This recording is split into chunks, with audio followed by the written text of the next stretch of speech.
Bueno, hola, buenos días a todos y a todas. Como es habitual, vamos a hacer el reporte semanal de los días martes sobre la pandemia de COVID en nuestra provincia.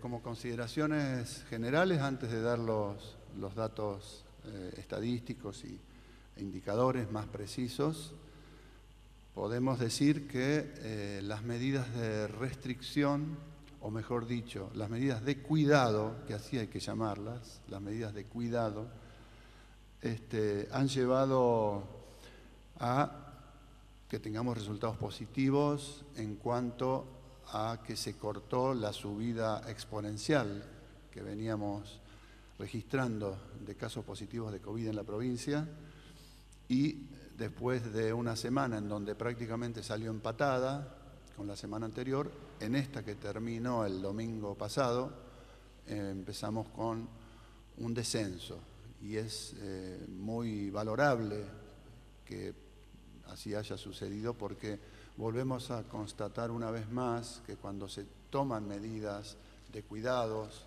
y evitan la circulación del virus, tenemos este descenso de casos, y para evitar la circulación del virus obviamente hay que bajar la circulación de las personas, porque el virus se contagia de esa manera, entre personas. Esa es la parte buena y es valorable, pero también, como vamos a ver a lo largo y a lo ancho de las filminas, tenemos una situación complicada en términos de ocupación de camas, porque lo que estamos observando claramente es que entran muchos pacientes y que se quedan muchos días internados, fundamentalmente porque hay un aumento muy fuerte, como ya hemos visto en todos lados, de la internación de pacientes jóvenes. Y también hay que decirlo, la mayor cantidad de camas que se van liberando por egresos de las terapias intensivas en estos momentos es por óbito, no es por mejoría del paciente y un alta, sino que sigue aumentando. Estábamos en 6 de cada 10, estamos llegando a 7 de cada 10. Entonces, cuando estamos hablando de restringir también la circulación del virus y por lo tanto los contagios, estamos diciendo que además de cuidar el sistema sanitario, tenemos que cuidar las vidas de las personas, porque se están muriendo muchos argentinos y muchas argentinas, incluso muy jóvenes, por estos días. Y de recorrer hospitales y de ver las estadísticas podemos constatar este hecho cotidianamente. Como ustedes saben, el Gobierno Nacional dictó un DNU donde estableció pautas, lo cual es muy bueno. Son pautas objetivas, indicadores objetivos, a partir de los cuales uno tiene que tomar la decisión de en qué tipo de fase se ubican distintas jurisdicciones. Y entonces tenemos el indicador que denominamos de razón de casos, que es hacer una división de los casos de los últimos 14 días sobre los anteriores 14 días. Tenemos otro indicador objetivo, que es la tasa de incidencia en los últimos 14 días, es decir, la cantidad de casos nuevos de los últimos 14 días, y si sobrepasan determinados umbrales que están claramente definidos, ya automáticamente uno pasa de fase hacia una fase de mayor circulación de gente o una fase menor, según como den esos números.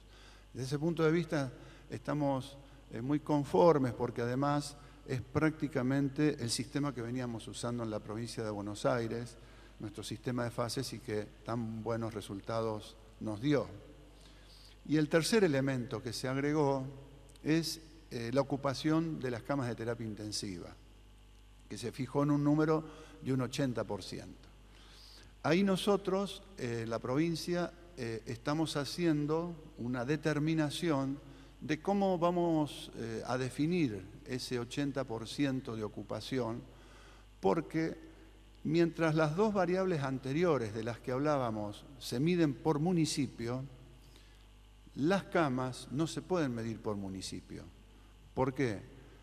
Porque para poner ejemplos claros, si nosotros tomamos Bahía Blanca, las camas del Hospital Interzonal de Bahía Blanca no son de la población de Bahía Blanca, porque es un hospital que recibe no solo de la propia región, sino de otras regiones.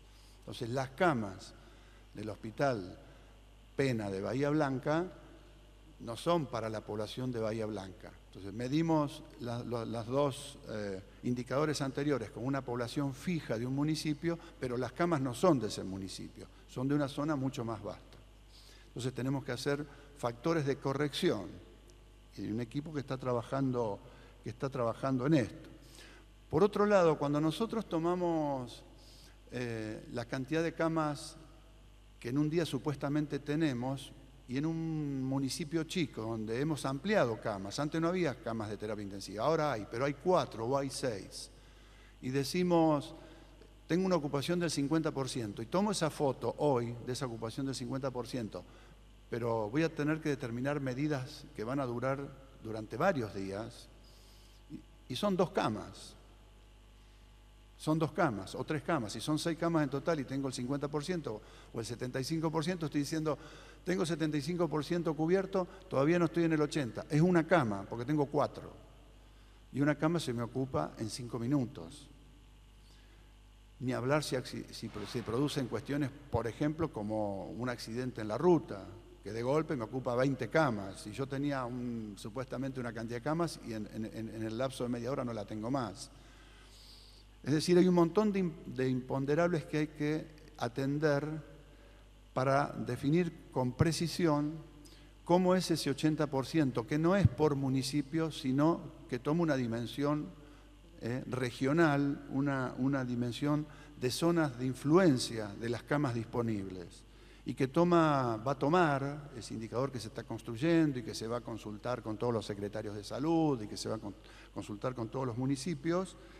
Ese indicador de cama va a tener en cuenta la velocidad con que se instalan los casos en ese municipio. Es decir, si en un municipio viene con una tasa de incidencia, el segundo indicador, de muy rápido crecimiento, y tiene 4 camas y tiene hoy una ocupación del 75%, y yo estoy viendo que obviamente mañana o pasado lo tengo saturado, porque me queda una cama y la velocidad de crecimiento de casos es mucho más rápido, me va a demandar, que es mucho más rápida, me va a demandar, obviamente, en el cortísimo plazo, una cama más. Es decir, que hay una serie de imponderables que tiene que ver con construir un indicador nuevo que tenga en cuenta todas estas variables, que, vuelvo a insistir, no son de un municipio, ¿no? Escuchábamos ayer que el municipio de Bahía Blanca no va a tomar pacientes de Monte Hermoso. El hospital de Bahía Blanca es un hospital interzonal, con lo cual no son camas de Bahía Blanca. Entonces estamos conversando para ver, construir un indicador mucho más preciso y que dé cuenta que este 80% realmente se cumpla en términos de el riesgo que implica ese número de 80%, el riesgo que implica no poder acceder a una cama. Ahí están trabajando los equipos técnicos y cada domingo se va a informar por región y por zona cuál es la ocupación de camas global, prorrateando las camas por el conjunto de toda la población de la zona. Porque debo decirles también que estoy hablando de hospitales públicos, pero también en el sector privado pasa exactamente lo mismo. Si una persona vive en ciudades chicas, alrededor de ciudades grandes, su prepaga o su obra social no tiene la infraestructura necesaria generalmente para atenderlo en su propia ciudad, sino que tiene que acceder generalmente a los centros de mayor complejidad que están generalmente en las ciudades más grandes. Entonces es lo mismo, las camas no son solamente para utilización de un municipio, que sí es lo que mide los 2 indicadores duros anteriores, la razón de casos y la incidencia. Eso sí es por la población de un lugar, pero las camas no son de un lugar. Así que estamos haciendo este indicador, el domingo próximo lo vamos a estar informando para ver este tercer indicador del 80% cómo se cumple en el conjunto provincial. Y por último, quería comentarle algo que después cuando veamos vacunas vamos a comentar quizá un poquito más. Hay una noticia la semana pasada que pasó un poco desapercibida en los medios y que creo que es tremendamente importante. La semana pasada, junto con el Roberto Salvarezza, el ministro de Ciencia y Tecnología de la Nación, y junto con Ana Franchi, la presidenta del CONICET, presentamos lo que se llama plataformas de linfocitos T. Y ustedes dirán, ¿qué es la plataforma de linfocitos T?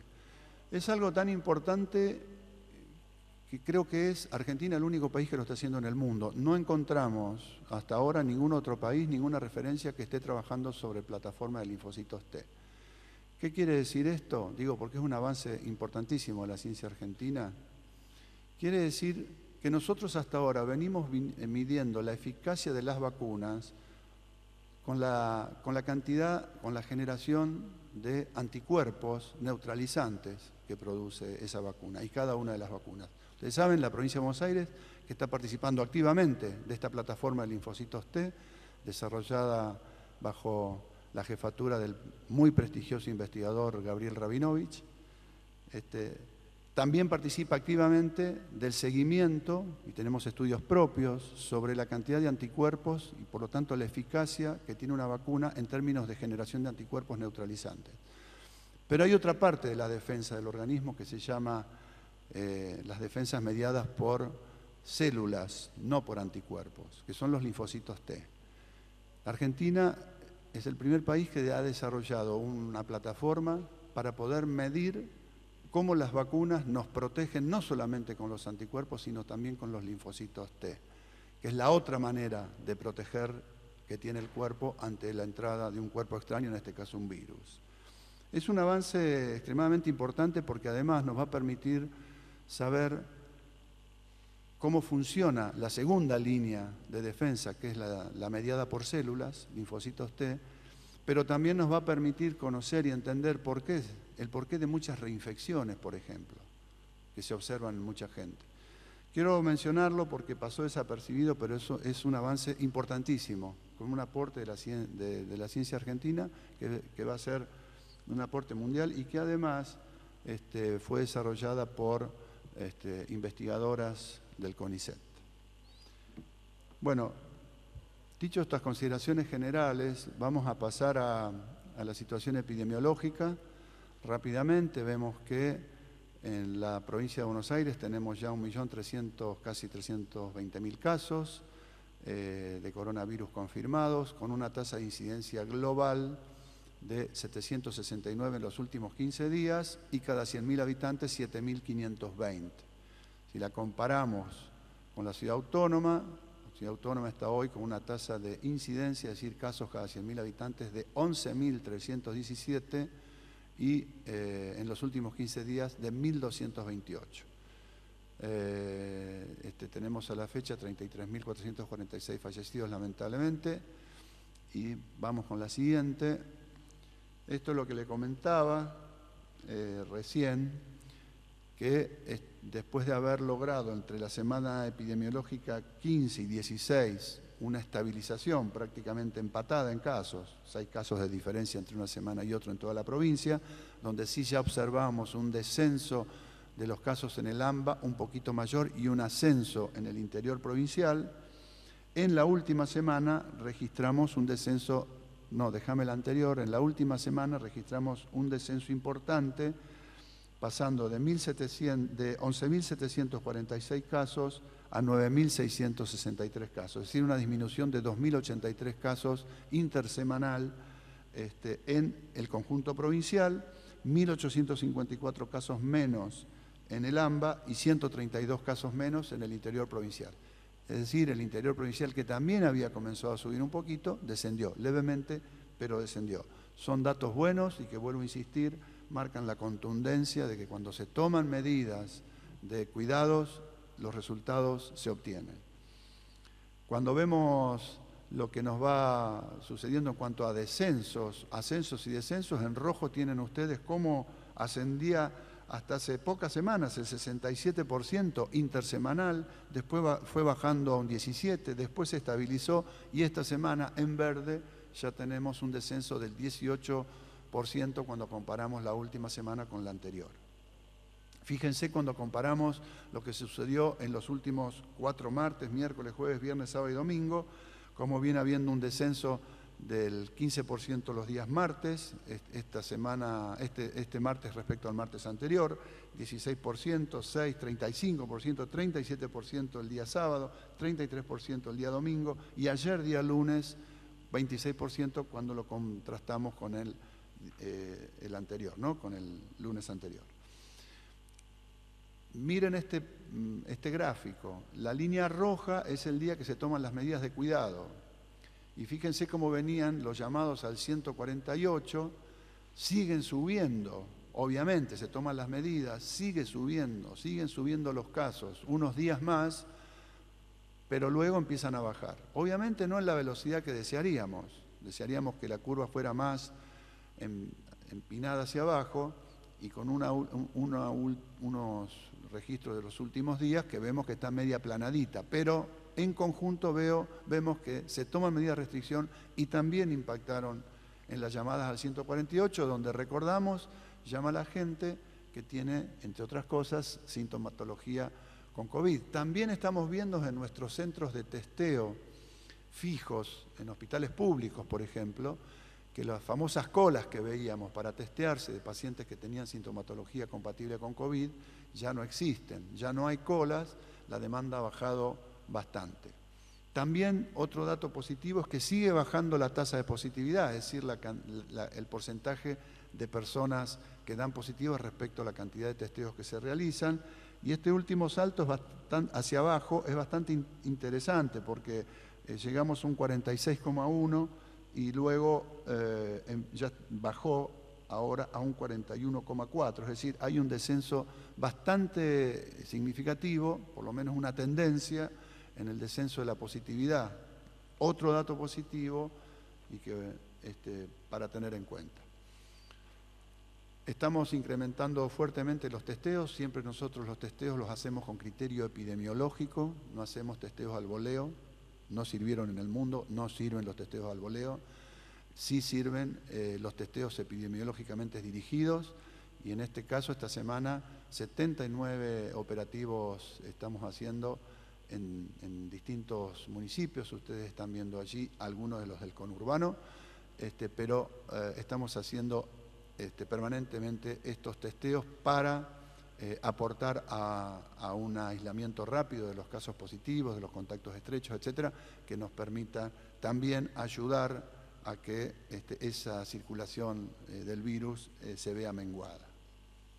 En cuanto a la ocupación de camas públicas de cuidados intensivos, vemos este gráfico que nos dicen que en julio del año pasado, con las camas que teníamos al inicio, que eran 883, hubiésemos colapsado el sistema. Si en julio del año pasado no entraba nadie en una cama de terapia intensiva, no solamente con COVID, no entraba nadie, con una ACV, con un accidente, con un infarto, no entraba nadie.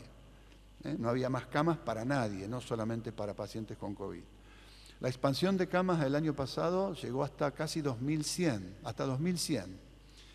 Y ahora hemos agregado más camas, por eso tenemos la dotación actual, como se marca ahí arriba, 2.313 camas de terapia intensiva, que es, entre otras cosas, lo que evitó que tuviéramos un colapso mucho más marcado de la atención que tuvimos en nuestros hospitales. Con un esfuerzo enorme, sobre todo de los trabajadores de la salud y trabajadoras de la salud, se logró expandir la oferta de camas de terapia intensiva aún más de lo que habíamos hecho el año pasado. Eso, el hecho de que los trabajadores y trabajadoras de la salud estuvieran vacunados y no se nos enfermen con las nuevas variantes, hoy tendríamos diezmados los equipos de salud si no estuvieran vacunados y eso nos ha permitido sostener el sistema porque si no hubiese colapsado por falta de trabajadores, por más que estuvieran las camas. También el hecho de que, como vamos a ver en un ratito, las poblaciones que ya están vacunadas empiezan a entrar menos a las terapias intensivas. Todo eso ayudó, y por supuesto las medidas de cuidado que nombramos anteriormente, a que podamos tener un equilibrio en este momento sobre un sistema muy tensionado, porque vuelvo a repetir, los pacientes entran y se quedan muchísimo tiempo en las terapias. Todavía están pacientes que entraron hace 3 y 4 semanas.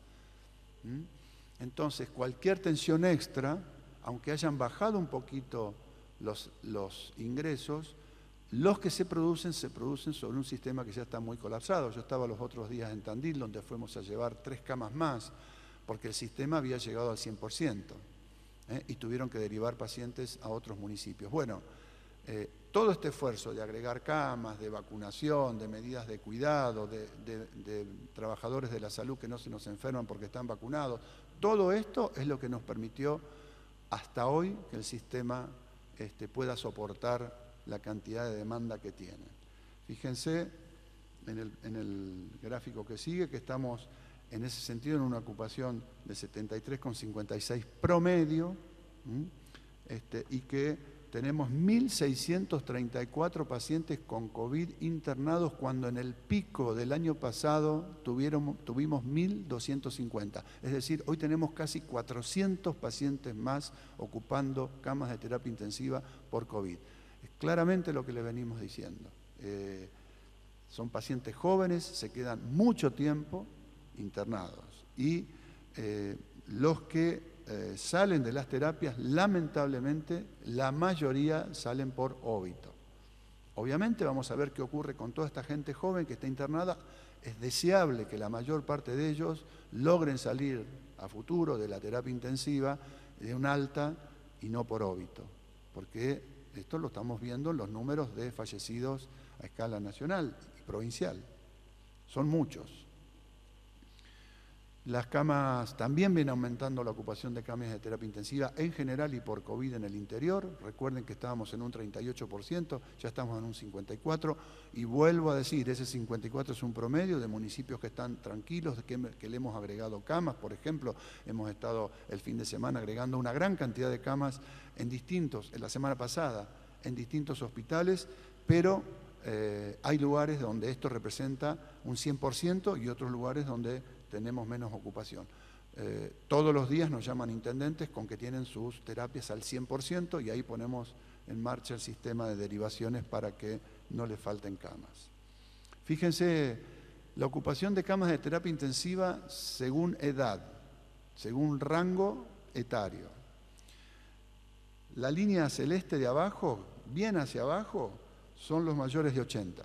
Los mayores de 80 se están internando ocupando cada vez menos camas de terapia intensiva. La línea anaranjada, que está un poco más alta, pero en franco descenso, son los pacientes de 70 a 79 años. Y los que están creciendo son los pacientes de 60 a 69 y 50 a 59.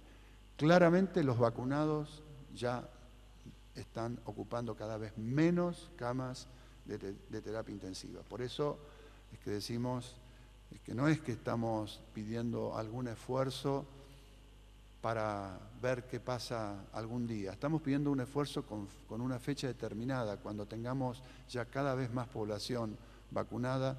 Esa situación que por otro lado se vio en Israel, se vio en Inglaterra, se está viendo en Estados Unidos, de descenso de los casos graves y de las muertes, ya será el primer objetivo logrado. Y es un esfuerzo que tiene un plazo relativamente corto. El porcentaje de mortalidad en terapias intensivas, fíjense, menores de 60 años y mayores de 60 años. Como los mayores de 60 años empiezan a bajar, por más que son personas que en general tienen más riesgo normalmente de fallecer cuando entran en una terapia, pero tienen una línea descendente, y las de menores de 60 años están con un crecimiento y en la última semana una estabilización. Comentábamos la semana pasada todas las medidas que se han tomado de ampliación de camas, de testeos, de capacitaciones, etcétera, para poder ampliar el sistema, dar más respuestas, las medidas de cuidado, etcétera. Y esta semana queremos hacer una particular mención a lo que estamos haciendo desde el área de la salud mental, porque también, por supuesto, esta pandemia afecta indudablemente el área de la salud mental de las personas.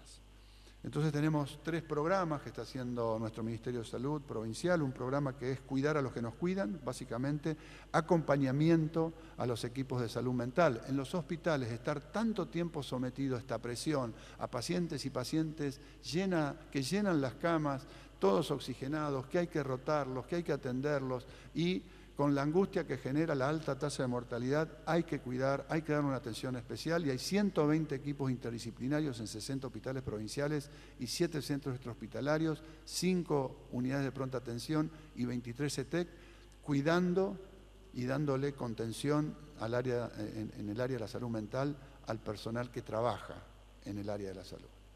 También hay un programa de acompañamiento y asistencia a los pacientes, a los familiares.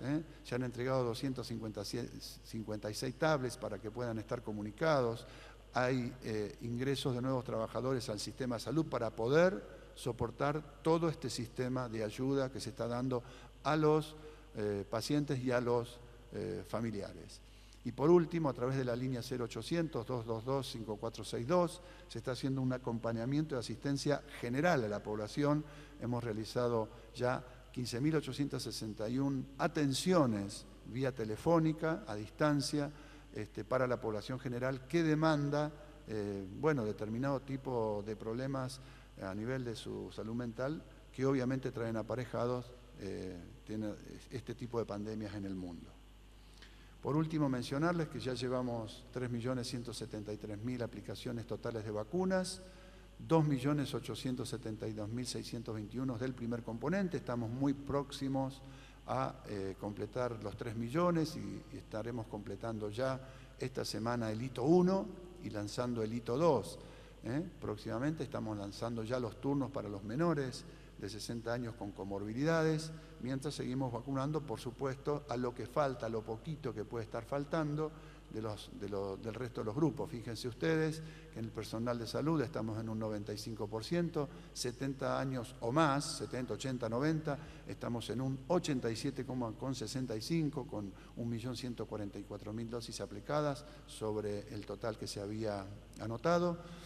Y entre 60 y 69 años de edad con comorbilidades ya estamos, de los que están anotados, también casi prácticamente en un 90%. Así que el programa de vacunación está avanzando fuertemente, por eso les decía recién que empezamos la primera dosis en la provincia para el hito 2, que son personas de 60 a 69 años sin comorbilidades y personas de entre 50 y 59 con comorbilidades. Fíjense que ya tenemos un 57% vacunados de los que están anotados que forman parte de este hito 2, entre 60 y 69, casi un 27% entre 50 y 59 con comorbilidades, que ahora se va a incrementar muchísimo con la entrada de nuevas vacunas, y entre 40 y 49 con comorbilidades también, por lo que les decía anteriormente, tenemos que proteger a poblaciones jóvenes, sobre todo con comorbilidades, porque son las que luego vemos en las internaciones, que son las que más problemas de salud tienen. Así que con esto yo termino el reporte y después responderemos preguntas. Muchas gracias. Muchas gracias, ministro. Acto seguido escuchamos las palabras del señor jefe de Gabinete de Ministros del Gobierno Provincial, Carlos Bianco. Muy bien, buenos días a todos y a todas. Como comentara oportunamente el doctor Goyán, durante esta semana, durante la semana pasada puntualmente, luego de la publicación luego de los anuncios que realizara el presidente el día jueves y luego de la conferencia de prensa que realizara nuestro gobernador el día viernes y que se conociera el decreto de necesidad y urgencia 287 de este año, nosotros, como adelantar al gobernador, hemos decidido adoptar a rajatabla, al pie de la letra, la normativa nacional, porque creemos que es la forma en que se trabaja de manera conjunta y coordinada con el Estado federal, con el Estado nacional y con todas sus provincias y jurisdicciones. Creemos que esa es la forma concreta en la que todos debemos trabajar, adoptando las medidas del Estado nacional, adaptándolas obviamente a las particularidades que tiene cada una de las jurisdicciones, cada una de las provincias, pero de ninguna forma hacernos los distraídos, ninguna jurisdicción hacerse la distraída y no adoptar estas normas y mucho menos intentar judicializarlas de modo de no cumplirlas. Como lo hemos repetido muchísimas veces, la provincia de Buenos Aires no está dispuesta a sumergirse en la anarquía, ni respecto de las normas del Gobierno Nacional y mucho menos en el trabajo conjunto con nuestros municipios, con los que venimos trabajando, con los 135 municipios, venimos trabajando desde el año pasado, aplicando la normativa nacional a la provincia de Buenos Aires, repito, y sus 135 municipios en un marco particular que hemos desarrollado aquí en la provincia, que es el sistema de fases. Un sistema de fases que está vigente desde el 10 de junio del año pasado, que tiene las características de ser dinámico y flexible, que lo hemos ido modificando, adaptando de acuerdo a las circunstancias sanitarias y epidemiológicas. En cada una de las fases hemos ido modificando las actividades que se incluyen y hemos ido ubicando a los distritos en cada una de esas fases habilitadas, repito, de acuerdo a su número de casos, de acuerdo a la situación de las derivaciones, a la ocupación de la terapia intensiva. Y en ese sentido hemos visto con muy buenos ojos, hemos agradecido puntualmente al Gobierno Nacional por adoptar un sistema similar y que nosotros estamos adaptando de manera completa al sistema de la provincia de Buenos Aires, de modo que a partir de este domingo, en donde se presentó en nuestra normativa el decreto 270 firmado por el gobernador y la resolución de jefatura de gabinete 1555 de este año, hemos hecho absolutamente compatible y unificado el sistema de fases nacional con el sistema de fases de la provincia de Buenos Aires, más allá de los nombres de fantasías que tiene cada una de esas fases. Nosotros lo hemos también unificado. Nuestra fase 5 ahora, y al igual que lo establece la normativa nacional, es la fase de distritos en donde se van a ubicar los distritos con bajo riesgo epidemiológico y sanitario. Nuestra fase 4 es la fase en donde se ubican los distritos de medio riesgo epidemiológico y sanitario. Nuestra fase 3 está comprendida por los distritos de alto riesgo epidemiológico y sanitario, y nuestra fase 2 es la que se corresponde con lo que la Nación ha definido como alerta o alarma epidemiológica y sanitaria. Y como dijo el doctor Goyán, vamos a estar aplicando para la ubicación de esos distritos los indicadores objetivos y muy pertinentes que se presentan en el decreto de necesidad de urgencia 287. Quiero repasarlos, a pesar de que sé que es un poco tedioso, para dejar establecido públicamente cuáles son los criterios, más allá de lo que establecen los decretos, para el trabajo en conjunto con todos los municipios de la provincia de Buenos Aires. Lo que hace el Gobierno Nacional es regular la situación, ubicar en estos distintos niveles de riesgo epidemiológico y sanitario a los distritos y departamentos del país que tienen más de 40.000 habitantes. Nosotros en la provincia de Buenos Aires obviamente tenemos muchos distritos, muchos municipios que tienen menos de 40.000 habitantes. Nosotros vamos a estar haciendo extensivos los criterios del Gobierno Nacional también a esos distritos que tengan menos de 40.000 habitantes. Tendremos que terminar de hacer algún tipo de adaptación. De todas formas, nosotros ya a partir del día domingo hemos actualizado nuestro sistema de fases.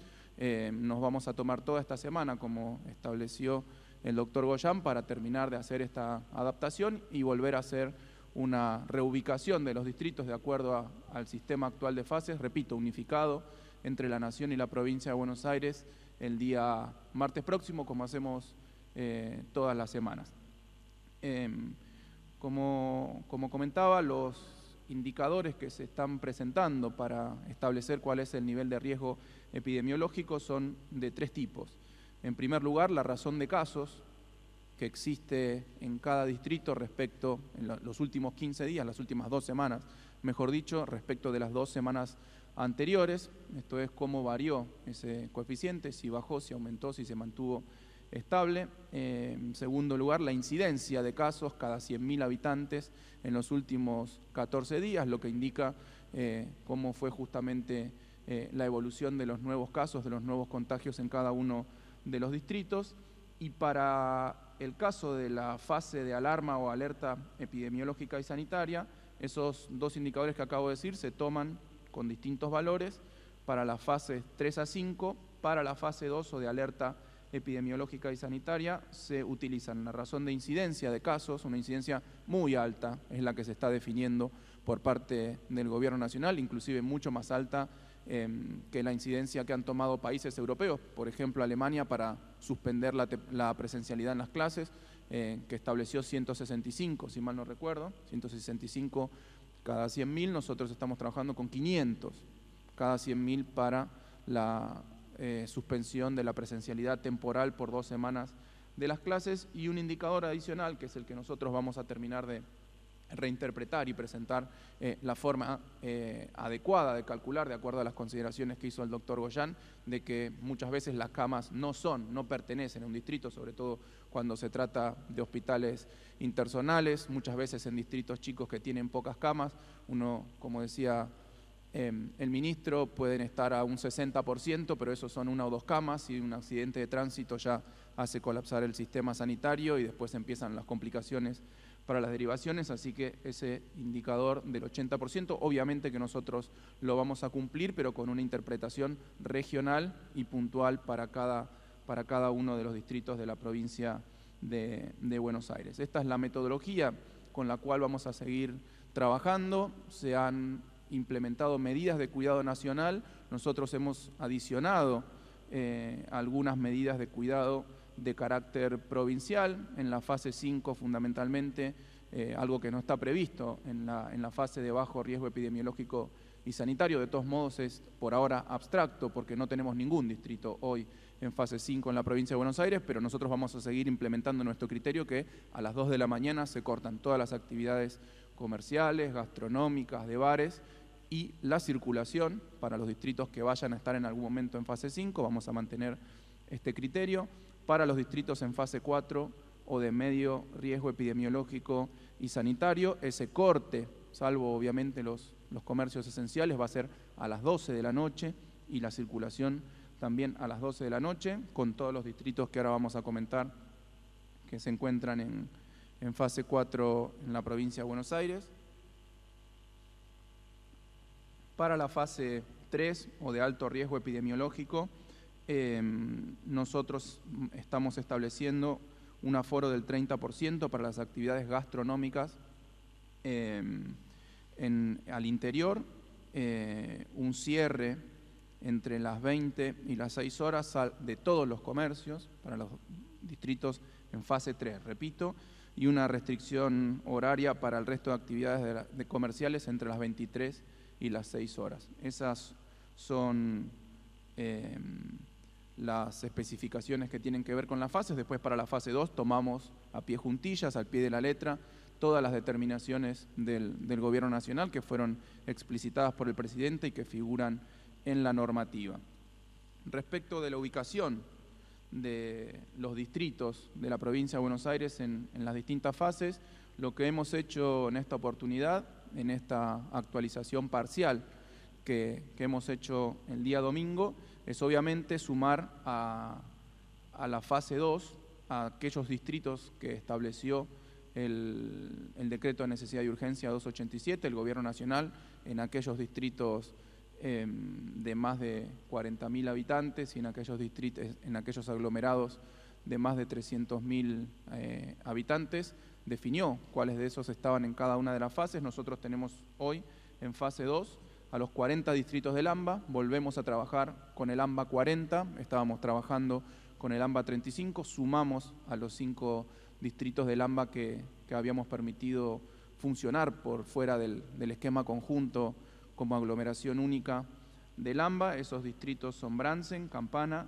Cañuelas, Exaltación de la Cruz y ya Zárate, que ya se encontraba en fase 2, como estableció el Gobierno Nacional. Bahía Blanca también ha pasado a fase 2. Fase 2, recuerdo que más allá de las restricciones o de las medidas de cuidado generales, implica la suspensión temporal de la presencialidad en las clases. Y también se ha sumado esta semana el distrito de San Andrés de Giles, porque ha tenido un crecimiento muy fuerte de los casos y con un problema de ocupación de camas. Intendente Puglieli nos ha solicitado por nota el pase a fase 2 y lo hemos hecho efectivo. O sea que desde la última actualización tenemos 6 distritos más en fase 2. Tenemos hoy 47 distritos en fase 2, repito, son los 40 del AMBA y 7 distritos del interior de la provincia de Buenos Aires con los que hemos trabajado, y quiero señalarlo, son distritos de todas las fuerzas políticas, que representan a todas las fuerzas políticas, lo que a mí me parece muy sabio y pertinente por parte de los intendentes en general y puntualmente por parte de los intendentes que no forman parte de nuestra fuerza política, porque muestra una gran responsabilidad a la hora de cuidar a sus vecinos y vecinas.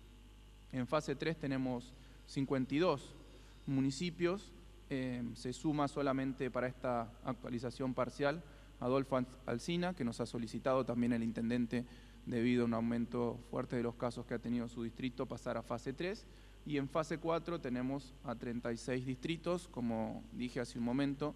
En fase 5 hoy en día no tenemos a ningún distrito.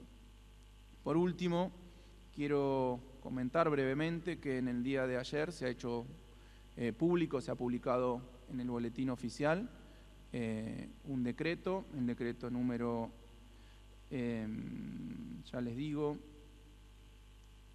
242 del 2021, que tiene que ver con el sistema de multas, del cual nosotros hablamos varias veces. Es decir, el tema de multas provincial por el incumplimiento de la normativa COVID, nosotros ya lo establecimos en el mes de enero con el decreto 1.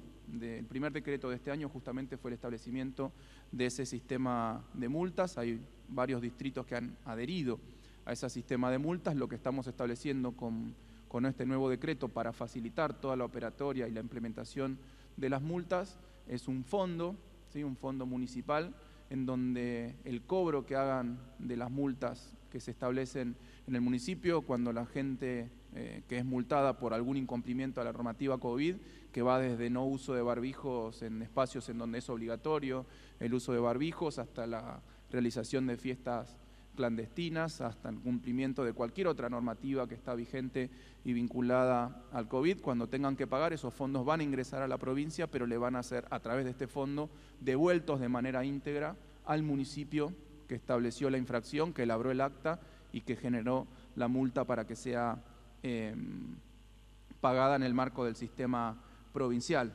de cobro de multas. Repito, estas multas tienen un monto máximo de 500 salarios básicos, categoría 5 por 30 horas del Estado provincial. Eso es un monto máximo de 4,3 millones de pesos. Estos son los montos de las multas máximas que se pueden establecer de acuerdo al incumplimiento de las determinadas normativas y que obviamente son mucho más graves y van a ser muchísimo más graves, las tienen que graduar los propios municipios, van a ser muchísimo más graves en caso de que, más allá del incumplimiento de la normativa COVID, se esté poniendo en seguridad y en riesgo la salud pública. En ese caso van a ser de 500 sueldos básicos, es decir, hasta 4,3 millones, lo que estamos estableciendo también con una resolución que va a salir en el día de hoy de Jefatura de Gabinete, es aceitando el mecanismo para que los municipios de manera más rápida, más pronta, más efectiva y más eficiente puedan establecer estas multas. Durante el fin de semana, la verdad que el gobernador y todos los ministros del Gabinete Nacional nos hemos dedicado a hacer un monitoreo estricto de la situación en toda la provincia. Hemos recibido denuncias, hemos hablado con los intendentes, hemos hablado con las autoridades locales para reforzar los controles en las ferias al aire libre, que están permitidas obviamente, porque justamente al ser una actividad al aire libre tiene menor riesgo de contagio, siempre y cuando se cumplan los protocolos. Cuando nosotros detectamos que hay demasiada aglomeración, que la distancia social entre las personas en el marco de esas ferias no se cumple, trabajamos directamente con los intendentes para reorganizar la feria. En algunos casos los intendentes mismos han decidido no habilitar algunas ferias que son muy populosas. Hemos estado desbaratando varias fiestas clandestinas que hemos detectado, algunas en locales bailables, otras en countries, en barrios cerrados, etcétera, en distintos espacios. Lo que queremos hacer por eso, justamente con este sistema de multas, es que sea lo más dinámico y lo más rápido posible para que aquellas personas, aquellos bonaerenses que no están entendiendo la gravedad de la situación, de que no están a la altura de las circunstancias para cumplir con la normativa nacional y provincial y con lo que tiene que hacer cada uno, que es cuidar la vida propia y la vida de las personas que tiene en su contexto y de la sociedad en su conjunto, aquellos irresponsables que no quieran entender la gravedad de la situación y que hay que cumplir las normas en esta situación tan compleja que tenemos, aplicarle unas multas bien altas, bien fuertes, para que por ahí con el bolsillo entienden lo que las neuronas no le permiten entender. Por ahí el bolsillo tiene una potencia más grande que la neurona a veces. Así que estos eran los anuncios que queríamos hacer en el día de hoy y dejamos abierta la posibilidad, como siempre, de que realicen preguntas. Muchas gracias. Muchas gracias, señor ministro. Y a continuación comenzaremos la ronda de preguntas. Por favor, solicitamos que cada periodista se presente indicando a qué medio representa. Muchas gracias. Buen día, ministros. Bianco, Goyán. Bueno, espero, Juan Pablo Ferrari, del R92, que entiendan el espíritu genuino de las consultas. Primero que nada, celebro lo que acaba de confirmar usted con relación a las multas y me gustaría conocer un detalle, si se puede, de cómo lo van a aplicar, cómo va a interactuar cada gobierno provincial, en realidad cada gobierno municipal con la provincia, porque en La Plata bueno, hubo varias de las cuestiones que usted explicó, y al mismo tiempo consultarlo por otro tema, teniendo presente que hasta el momento, lamentablemente, uno puede estar o no de acuerdo, pero la justicia no le impide a la Ciudad de Buenos Aires tener clases presenciales. Por lo tanto, quería consultarlos a ustedes en los 40 municipios del AMBA, que todavía no hay clases presenciales, si van a trabajar un proyecto para plantearle a Nación de acá al 21 de mayo la posibilidad de manera restringida o no, o con cuidados, de que vuelvan las clases después del 21 de mayo, en función también de los datos alentadores que explicó el ministro Goyán con relación a los contagios. Y para Golián quería consultarlo. El viernes, lamentablemente, en una clínica de la región, un colega suyo, el doctor Juan Manuel de Rosas, tuvo que aplicar el protocolo con relación a la falta de oxígeno y empezar a elegir, ¿no es cierto?, a quién darle y a quién no, algo que ustedes venían trabajando y hablando desde el primer momento del año pasado, que no querían llegar a esta situación de saturación. Concretamente, el Estado provincial y lo nacional, o ustedes pueden intervenir en las empresas que proveen el oxígeno para exigirles que trabajen más o que puedan dar más oxígeno en este momento. Gracias. Sí, primero que nada nosotros hemos tenido una reunión y tenemos reuniones permanentes con todas las empresas proveedoras de oxígeno y hemos estado trabajando una serie de cuestiones que tienen que ver con mejorar la logística de distribución. Desde cuestiones por ahí que parecen triviales, como por ejemplo que cuando un camión llega para llenar los tanques de oxígeno de los hospitales, a veces demoraba por distintas circunstancias de que había que correr auto, etcétera, etcétera. Desde cuestiones finitas de eso para que el camión pueda visitar muchos hospitales y descargar muchas veces, se fueron achicando esos espacios de tiempo perdidos. Se les exigió también a las empresas mayor cantidad de horas, obviamente las están cumpliendo, y en general hasta ahora tuvimos una semana en donde parecía que podía llegar a haber problemas, pero los problemas fueron realmente puntuales, no hubo desabastecimiento de oxígeno y tenemos una mesa permanente de seguimiento, que además le hemos conversado con las cámaras empresariales privadas para incorporar a las clínicas y sanatorios también, por supuesto, a esta situación de dar respuesta con el oxígeno. Así que hay una mesa que cuando hay alguna alarma de alguna clínica que ve que no le van a poder cumplir en tiempo y forma en las próximas horas, se activa para que el conjunto del sistema primero ordene a las empresas que vayan, que generalmente en estos días lo están haciendo sin problemas, y también tenemos un plan B, por decirlo, un plan C. Sería que nosotros estamos instalando para fortalecer el sistema de suministro de oxígeno en los hospitales, plantas móviles, 17 hemos adquirido, ya se están colocando la primera en Ensenada, la segunda en La Plata, la de Ensenada ya está funcionando, la de La Plata entra en funcionamiento hoy o mañana, son 17 en total. Hemos comprado 3.000 concentradores de oxígeno para pacientes individuales que no requieran una enorme cantidad de demanda de oxígeno, pero que sí puedan manejar en un lugar de aislamiento con asistencia de oxígeno de pacientes que estén en esa circunstancia y eventualmente también en hospitales para que consuman oxígeno, aquellos que no necesitan de un oxígeno de mayor porcentaje de pureza, que no consuman el oxígeno central. Digamos que se está trabajando, hemos activado acá en Gonet la segunda planta que hacía 20 años que estaba parada, junto con una planta gemela en el Hospital Iriarte, que nos provee oxígeno al 98,5 de pureza. Son dos plantas extraordinarias, 20 años paradas, las pusimos en funcionamiento y están trabajando prácticamente a destajo todo el día, llenando tubos para abastecer algunas carencias que se pueden dar en algunos lugares. Por ejemplo, estos días en Bransen, por más que tienen una muy buena cantidad de capacidad, mejor dicho, de generación de oxígeno, con este aumento del 300%, le iba a faltar capacidad. Bueno, se les están llevando los tubos y se les llevan al municipio para que puedan atender esa demanda extra.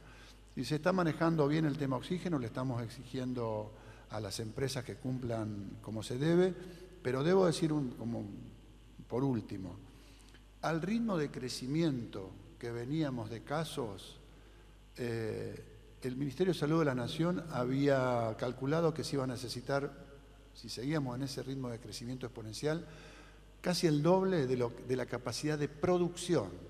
Con la capacidad de producción veníamos bien, pero a la velocidad que crecían los casos nos quedábamos sin oxígeno en capacidad de producción de oxígeno. No se llegó a esa situación porque se tomaron las medidas. No se llegó a esa situación porque se tomaron las medidas de cuidado. Entonces, valorar que también el colapso del sistema son estas cosas, por ejemplo, que tengan la cama pero que no haya oxígeno. Así que lo estamos controlando, es por eso, de nuevo, muy necesario de que nosotros paremos la curva de contagio porque los pacientes se quedan muchos días en las terapias consumiendo oxígeno en forma... Estamos optimizando el consumo de oxígeno a partir de redefinir el uso de las cánulas de alto flujo, los helmets, que son grandes consumidores, lo estamos cambiando por otras tecnologías. En fin, todo el esfuerzo se está haciendo. Estamos dando respuesta y el problema puntual que se generó durante unos días fue que lo explosivo de la demanda extra de oxígeno puso un cuello de botella en la logística de distribución. Eso lo resolvimos, ahora lo que tenemos que seguir cuidándonos de que no volvamos a una línea ascendente de casos extraordinarios, porque ahí sí nos dicen no va a faltar, no solo va a fallar el tema logístico, no va a haber cantidad de oxígeno suficiente. Es muy importante que sigamos descendiendo la cantidad de casos. Sí, respecto de la consulta sobre las multas, nosotros estamos trabajando con los 135 municipios, le hemos pedido obviamente a los 135 municipios que actúen como organismo de control de la normativa del COVID, porque obviamente son quienes tienen la mayor presencia en los territorios, más allá de nuestra fuerza policial, nuestra policía de la provincia de Buenos Aires, que también lleva adelante permanentemente distintos operativos para controlar el cumplimiento de la normativa COVID en los casos que tenga las competencias.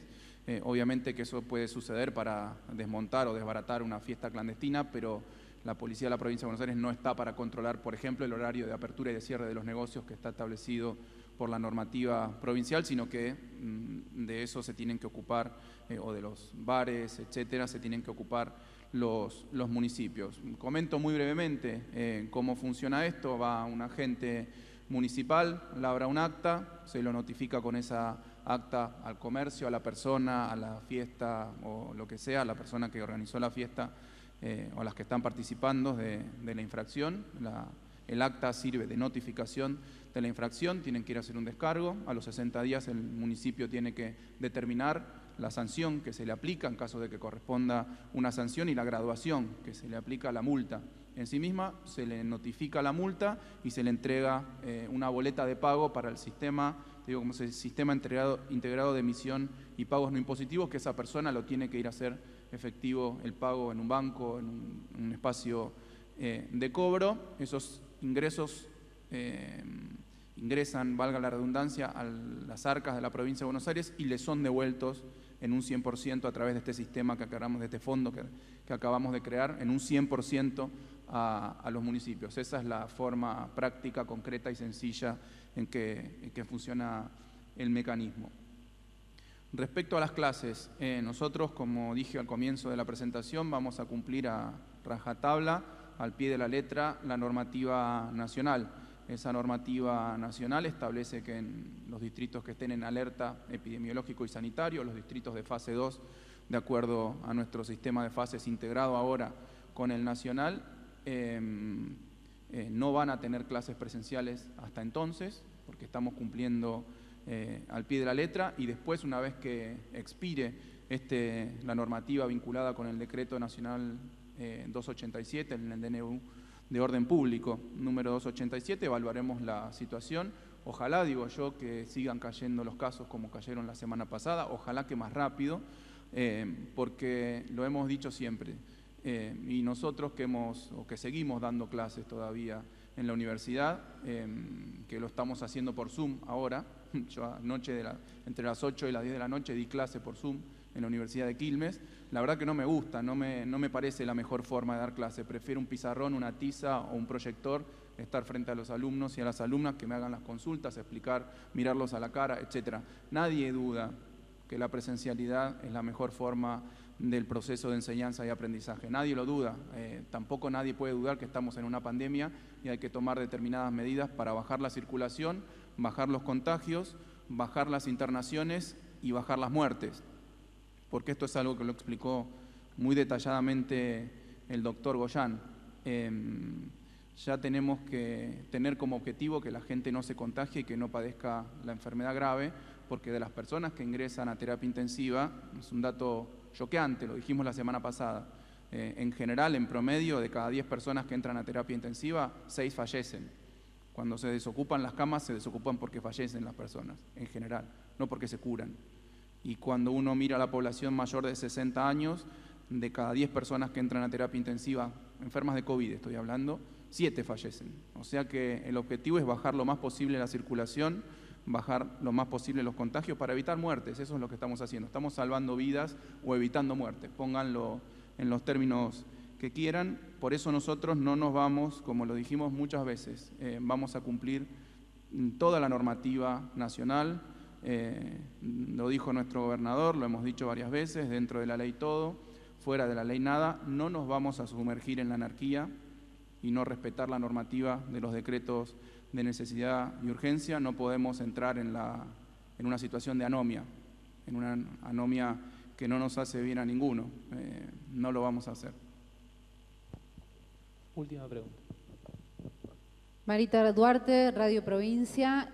2 preguntas para el jefe de gabinete y una para el ministro de Salud. Primero para Carlos Bianco, preguntarle, siguiendo con el tema de la decisión que va a tomar en el día de hoy la Corte Suprema de Justicia, en el caso de que le dé la razón a la ciudad de Buenos Aires, queda un mensaje de que quien toma las decisiones es la justicia. ¿Qué pasa con ese mensaje que se le estaría dando a la sociedad? La segunda pregunta es si el gobierno de la provincia está iniciando gestiones para la compra de vacunas, información que salió ayer en algunos portales, y al ministro de Salud preguntarle, en su alocución hacía referencia a la preocupación por la salud mental, tanto de familiares como de pacientes y también del equipo de salud. Quería preguntarle si existe registro de aumento en la cantidad de suicidios en el marco de este último tramo de la pandemia. Gracias.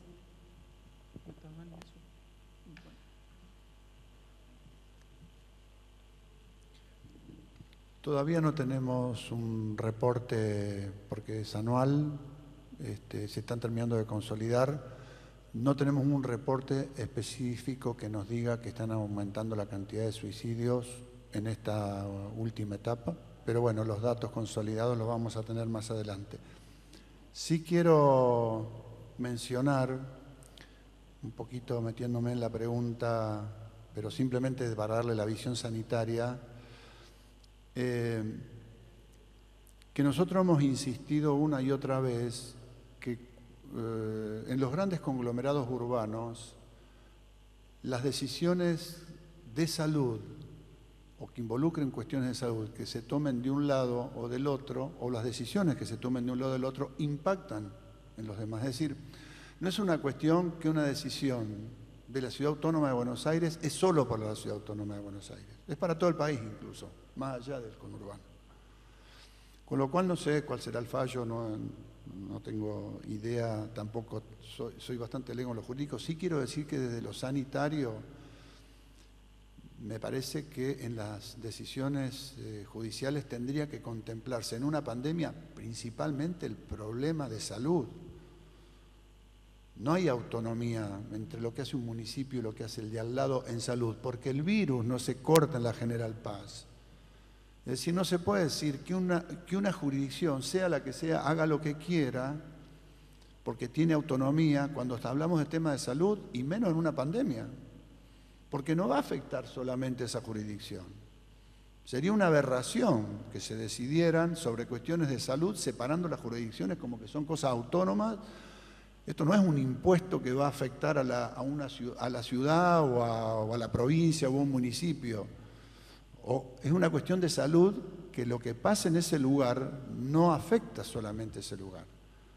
Por lo tanto, nos parece que es indispensable que cuando se tomen estas decisiones se tenga en consideración eso. El virus no respeta las jurisdicciones políticas. Bueno, ese comentario quería hacer. Sí, retomando lo que dice el ministro Goyán respecto al fallo que vamos a conocer el día de hoy, la verdad que nosotros no tenemos idea cuál va a ser ese fallo. Nosotros somos muy respetuosos de la independencia de los poderes de la República. Así que nosotros no tenemos idea. Obviamente ese fallo no nos incumbe directamente a la provincia de Buenos Aires, pero quiero hacer referencia a tres cuestiones. En primer lugar, entendemos que la Corte ha hecho lugar a este reclamo de la Ciudad Autónoma como instancia originaria de disputa entre la Nación y el resto de las jurisdicciones. Si bien la Ciudad Autónoma no es una provincia, en este caso ha decidido, al tomar el caso, asimilarla jurídicamente a una provincia. Pero bueno, todos sabemos que no es la capital federal, como se llamaba antes, una ciudad que es la capital de la Nación. El segundo punto, y que también está detallado en el dictamen del Procurador de la Nación, y que es muy claro y que creo que hay que respetarlo siempre, independientemente del fallo de la Corte, es que cuando hay competencias concurrentes, es decir, cuando las dos jurisdicciones, Nación y en este caso la Ciudad Autónoma, tiene competencias, la competencia que debería primar siempre es la de la federal, lo dice el Procurador de la Nación. Así que esperamos que ese sea el fallo, que prime la competencia, lo que estableció el Gobierno Nacional respecto de una situación sanitaria. Además, acá, como decía el doctor Goyán, no estamos discutiendo el monto de un impuesto por el cual pueden estar debatiendo entre una provincia, una jurisdicción, en este caso una ciudad como es la ciudad de Buenos Aires, con el Estado Nacional. Acá hay una cuestión de salud pública y que no solo afecta la medida de la presencialidad, sí o no, de las clases a la Ciudad Autónoma de Buenos Aires, sino que también afecta al conurbano. Sabemos que, y lo dijimos hasta el cansancio, también lo han dicho las autoridades nacionales y las autoridades de la Ciudad Autónoma de Buenos Aires, el AMBA que implica a la Ciudad Autónoma y los 40 distritos de la provincia de Buenos Aires, tiene que ser tratado como un espacio sanitario único, es decir, que tenemos que tratar de que las mismas medidas se cumplan de un lado y del otro de la General Paz, de un lado y del otro del Riachuelo, porque si no lo que va a suceder, si efectivamente el fallo le da la razón a la Ciudad Autónoma, es que los bonaerenses vamos a terminar haciendo un esfuerzo adicional al que hacen los porteños, los bonaerenses poniendo la espalda, como acabo de decir. Sabemos que la mejor forma de dar clases es presencial, la mejor forma para el aprendizaje de los alumnos es presencial, pero estamos en una pandemia, estamos tratando de que se contagien ellos, de que se contagien los trabajadores y trabajadoras de la educación, de que se contagien las familias de esos chicos, de esas chicas, porque hay evidencia hasta cansarse para leer a nivel mundial de que efectivamente cuando hay un alto nivel de circulación, porque una cosa distinta es cuando hay 10 o 15 casos, obviamente que la posibilidad de contagio en las escuelas, en los colegios, como en cualquier lugar es bajo. Ahora, cuando tenemos una incidencia en la Ciudad Autónoma de Buenos Aires de más de 1.200 casos cada 14 días, era el cálculo, ¿no? Cada 14 días, cada 100.000 personas, cualquier espacio en donde mínimamente uno se relaje y no cumpla el protocolo puede ser un espacio de contagio masivo. Entonces, me parece hasta injusto que si el fallo es el que se han dedicado a publicitar algunos medios de comunicación, me parece injusto que los bonaerenses tengamos que hacer un esfuerzo adicional a los porteños para salvar las propias vidas de los porteños. A mí me parece injusto, realmente, me parece muy injusto. Respecto de las vacunas, seguramente me haces la consulta por un artículo que apareció en el decreto del gobernador el día domingo, en donde nos instruye al doctor Goyan y a mí puntualmente a avanzar con negociaciones respecto de la posibilidad de compra de vacunas. Lo que quiero decir es que esto lo venimos haciendo desde agosto, ¿no, Dani? Desde agosto del año pasado. Nosotros empezamos lo voy a hacer público, a los 4 días de que el presidente de la Federación de Rusia, Vladimir Putin, anunció la aprobación de la vacuna Sputnik V, a los 4 días nosotros ya tuvimos la primera videoconferencia con el Fondo Ruso de Inversión Directa para empezar a negociar la vacuna para la nación. Hicimos una gestión provincial sabiendo que la compra de vacunas la tiene que llevar adelante la nación porque eso es lo que corresponde. Obviamente que si existe la posibilidad y la chance y no se necesita en otra provincia comprar vacunas y sí se sigue necesitando en la provincia de Buenos Aires que nosotros compremos puntualmente vacunas, lo vamos a hacer. Pero nosotros consideramos, y es lo que hicimos, pero no solo con el laboratorio Gamaleya, con el Fondo Ruso de Inversión Directa, sino con muchísimas negociaciones que llevamos a cabo en su momento, algunas no prosperaron o algunas otras también las tomó el gobierno nacional y las está llevando adelante el gobierno nacional y hoy en día nosotros seguimos negociando, sabiendo, conociendo cuáles son las características técnicas de esas vacunas, cuáles son las posibilidades de entrega, de compra, de envío de esas vacunas, lo seguimos haciendo permanentemente. Lo que hace este decreto es instruir claramente en un marco de absoluta legalidad que lo podamos hacer desde la provincia de Buenos Aires, pero quiero repetir, nosotros siempre lo vamos a poner a disposición del gobierno nacional. Creo que hay algo que no se le ha reconocido todavía al gobernador de la provincia de Buenos Aires, que cuando nosotros teníamos una negociación muy avanzada para la compra de la vacuna rusa, el gobernador decidió elevarla al gobierno nacional para que sea una negociación nacional, para que haya vacunas para todos los argentinos, no solamente para los bonaerenses. Así que esa es la forma en que vamos a seguir trabajando.